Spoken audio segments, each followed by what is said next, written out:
बीते कई दिनों से भीषण गर्मी और लू से परेशान उत्तर भारत के लोगों को थोड़ी राहत मिली। आज सुबह सुबह दिल्ली एनसीआर में मौसम थोड़ा बदल गया।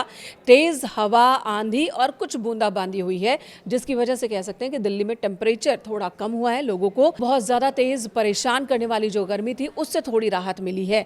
इससे पहले भी अनुमान लगाया गया था, मानसून को लेकर चर्चाएं चल रही हैं कि मानसून कब तक दाखिल होगा उत्तर भारत की, खासकर बात करें तो। और इसी बीच टेम्परेचर लगातार ही बढ़ता जा रहा था। 45, 46, 47 डिग्री तक कई इलाकों में तापमान पहुंच गया, जिसकी वजह से लोग परेशान थे। चिलचिलाती गर्मी और लू की वजह से बीमार पड़ने वाले लोगों की संख्या भी बढ़ गई थी। लेकिन अब आज सुबह राहत मिली। पहले तो बादल छाए हुए थे सुबह, सूरज की तेज धूप जो बीते कई दिनों से सुबह 6 बजे से लोगों को परेशान कर रही थी, आज वो महसूस नहीं हुई। और जैसे ही दिन के 9 बजे यानी कि सुबह के 9 बजे के आसपास तेज आंधी हवा चले हैं।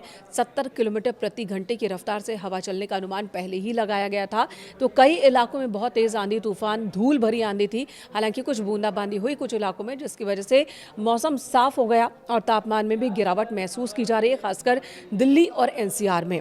आपको बता दें, इससे पहले क्या खबरें आई थी। उत्तर भारत के लिए राहत की खबर। दिल्ली और से लेकर यूपी, बिहार, राजस्थान और मध्य प्रदेश तक 45 से 47 डिग्री तापमान में सांस लेने को मजबूर लोग दोपहर में सड़कों पर निकल नहीं रहे थे। रात भी गर्म तंदूर जैसे महसूस कर रहे थे। और ऐसे में मौसम विभाग ने यानी कि आईएमडी ने भविष्यवाणी की, और वो भविष्यवाणी क्या, राहत वाली, जिसका असर आज सुबह से दिखने लगा। मानसून अब तेज गति से आगे बढ़ रहा है। अगले 3 से 4 दिनों में देश के कई हिस्सों में मौसम करवट ले सकता है। राहत के साथ खतरे की भी घंटी बजी है, क्योंकि 13 राज्यों में तूफानी बारिश, आंधी और 65 किलोमीटर से 70 किलोमीटर प्रति घंटे की रफ्तार से हवाओं चलने का अलर्ट है। यानी कि अगर ऐसी स्थिति होती है तो एक बार फिर उत्तर भारत में तबाही और नुकसान कई जगहों पर देखने को मिल सकती है, जैसा कि हमने पिछले हफ्ते देखा था, जहां पर आंधी तूफान की वजह से 100 से ज़्यादा लोगों की मौत अकेले उत्तर प्रदेश में हो गई थी। देश के कई राज्यों में प्रशासन ने अलर्ट जारी कर दिया है। मौसम का ये बदलाव सिर्फ बारिश नहीं, बल्कि भीषण हीट वेव और प्री मानसून एक्टिविटीज़ का एक बड़ा टकराव माना जा रहा है।